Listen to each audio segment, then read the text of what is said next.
Title: At my ex-wife's wedding, she mocked me in her speech.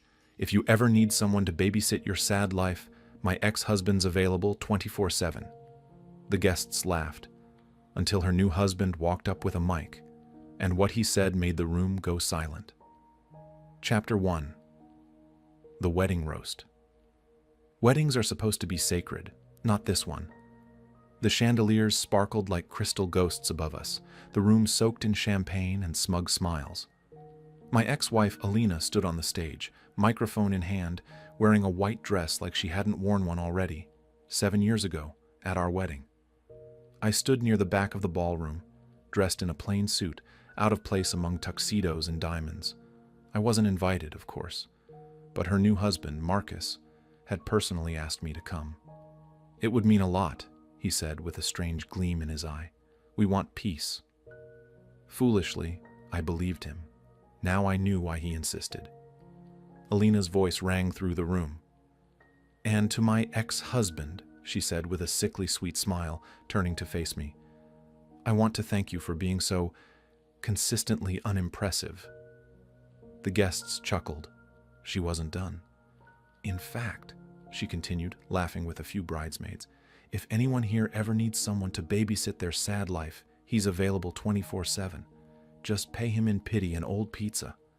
The laughter roared. Champagne glasses clinked. People clapped. Even her mother grinned. I didn't move. I just smiled politely. And waited. Because this wasn't her wedding. It was her trial. And the verdict was about to be delivered. By someone she never expected. Her new husband. Marcus. Chapter 2. The Groom's Confession. The room was still buzzing from her roast. Alina took a theatrical bow, soaking in the laughter. Her bridesmaids beamed like they were on a reality show. Even the DJ chuckled as he queued up the next track. That's when Marcus, the groom, stood, calmly. No smile. He held up his hand, asking for the microphone, and something in the air shifted. People noticed. He wasn't grinning. He wasn't clapping. He wasn't playing along.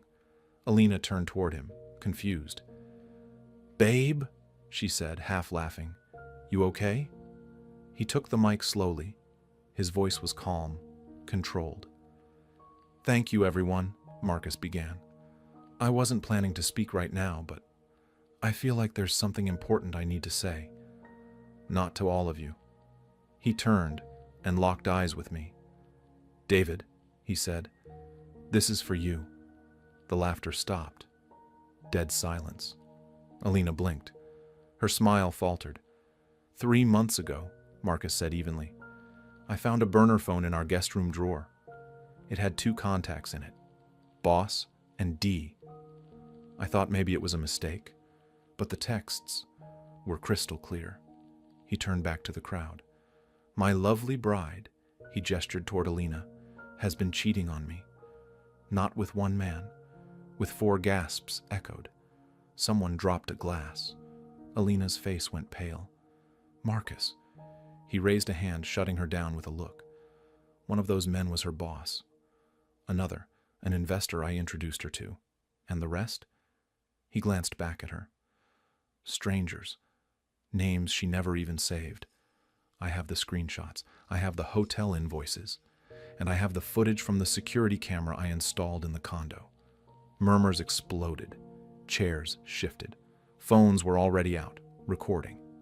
Alina tried to speak, but the words caught in her throat. Marcus turned back to me. David, he said again. I'm sorry. You didn't deserve that tonight. I invited you here under the promise of peace. But what I didn't tell you is that I found your letters. Now it was my turn to freeze. What? Marcus nodded. In the attic of her old place. A box labeled trash. Letters you wrote her during your worst days. When your dad was dying, when you lost your job, when you tried to hold the marriage together. I read every word. He paused, then turned back to the crowd. And I realized something. She didn't just cheat on me. She humiliated a good man. Someone she could never replace. Marcus handed the mic to the DJ. Play whatever you want, he muttered. Then he walked off the stage, straight out of the ballroom, and left his bride behind. Chapter 3. The dress hits the floor. For a few suspended seconds, nobody moved. The room, moments ago filled with clinking glasses and fake laughter, sat in stunned silence. Alina stood frozen on stage, bouquet still in hand, white dress glowing under the soft chandelier light. But she wasn't a bride anymore. She was a spectacle unraveling in real time. "Marcus!" she finally shrieked, heels clicking across the marble as she chased after him. Too late. The ballroom doors slammed shut behind him with a finality that echoed like a gavel. Guests whispered. Phones recorded. One woman in the crowd muttered, "Good for him." Another added, "She really said that about her ex-husband?" I stood quietly in the corner, clutching my drink, and for the first time in a long while, I felt nothing. No rage, no heartbreak, no need to speak. She was doing all the destruction herself. Alina stumbled back into the room moments later, mascara streaked, shoes in hand, bouquet discarded somewhere in the hallway. She scanned the room in a panic, like it hadn't just all come crashing down. Then she looked at me. "David," she whispered, "say something." Please, I looked at her, really looked at her, this woman who once held my world in her hands, now trembling, broken, stripped of her stage and spotlight. I walked toward her slowly. The crowd parted like curtains. When I reached her, I leaned in just enough so only she could hear, and I said, "This is what love built, and what your ego destroyed." Her bottom lip trembled. "But I didn't." "You did," I said, calm. "You mocked me. You discarded me. And tonight, you handed the mic to a man who finally showed you what consequences sound like." I turned to leave, but just as I stepped away, the zipper on her dress gave out. A sick, almost divine irony. Her strapless gown dropped halfway, caught only by a frantic clutch of fingers. Gasps rang out. Someone laughed nervously. Phones rose again, like predators circling a fallen queen. She collapsed onto a nearby chair, face buried in her hands, sobbing. And I walked out, not as the ex-husband she mocked, but as the only man who didn't need to say a single word for the truth to win. Chapter 4. The Ripple Effect. By the next morning, the wedding wasn't just over. It was viral.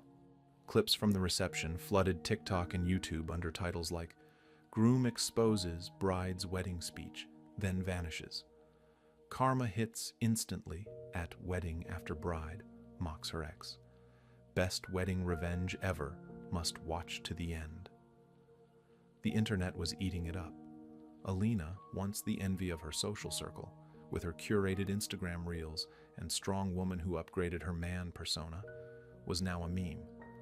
The moment her dress slipped, the moment her new husband exposed her lies, the tears, the scream, the slow collapse into chaos, it was all there, looping on screens across the world, the apology parade. I didn't expect the messages, but they came anyway. "David, I didn't mean it like that. Please. People are bullying me online. I can't sleep. I made a mistake. Can we talk?" From Alina, from her friends, who once ignored me at parties, even from her mother, who used to roll her eyes whenever I talked about finances or fixing our marriage. Now, she's devastated, David. Humiliated. She lost everything I didn't reply. Not to them, not even to Marcus. But then, he called. The groom calls the ex. "Hey, David," Marcus said. His voice was calm, level, nothing like the polished man I remembered from their engagement photos. "I just wanted to say, I'm sorry. I knew bits and pieces, but when I read the messages on her old phone, the things she said about you even while married, I couldn't go through with it. She lied to me too." There was a pause. Then he said something that hit harder than I expected. "I didn't leave her because of the past. I left her because I saw what she does when she thinks someone is beneath her. And I knew one day that would be me too." We didn't talk long, no dramatic closure, just two men, broken by the same woman, finally free of her spell. And for the first time since the divorce, I actually felt peace. Alina's world shrinks. By week's end, sponsors pulled out from her beauty brand.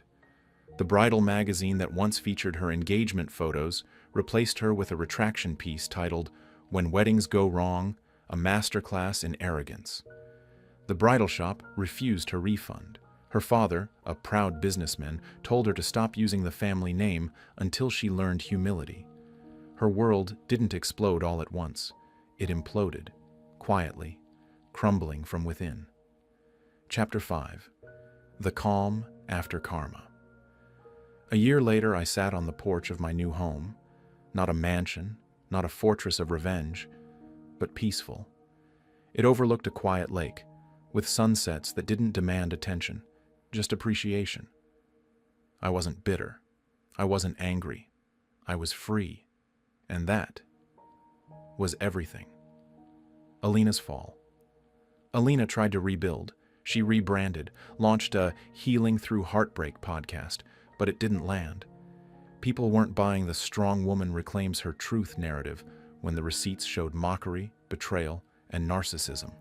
Her beauty brand folded after several PR disasters. One too many sponsors walked away. She moved in with her sister, started over in a smaller town. And while the world forgot her scandal, she never forgot the silence after her speech, the moment she realized she had mocked the only person who had ever truly stood by her. The letter one day, a plain white envelope arrived. No return address, just my name. Inside it was handwritten. "I know you'll probably never respond. I don't deserve that. I only hope you're happier now. I hope someone sees in you what I couldn't. I'm sorry." I folded it once and tucked it away in my desk drawer. Not to hold on to pain, but to remind myself growth hurts, but it frees. Marcus went quiet after the wedding. I heard he moved abroad, took a job in Zurich, and now leads a wellness retreat for corporate burnouts. Every now and then, I see his name pop up in articles about redefining masculinity or healing from toxic relationships. Funny how both of us became better men after walking away from the same fire. Final reflection. People think revenge is about ruining someone else, but the best kind is when you reclaim yourself. When you rise, not with fire and fury, but with grace and power. Alina gave me the gift of a second chance, the hard way. And now, every peaceful sunrise I wake to reminds me of the silence that followed her joke, and how I didn't have to say a word to win. Was this revenge perfectly justified? Or should the storm have raged harder? Drop your verdict below. I read every single one. Hit like if you crave justice and share this story with someone who needs its fire. Subscribe to Lauren's story, because here, betrayals don't sleep. They hunt their owners. Every shadow hides a reckoning. Every mask breaks, and every betrayal is answered. Stay sharp. Stay unbroken. Stay tuned.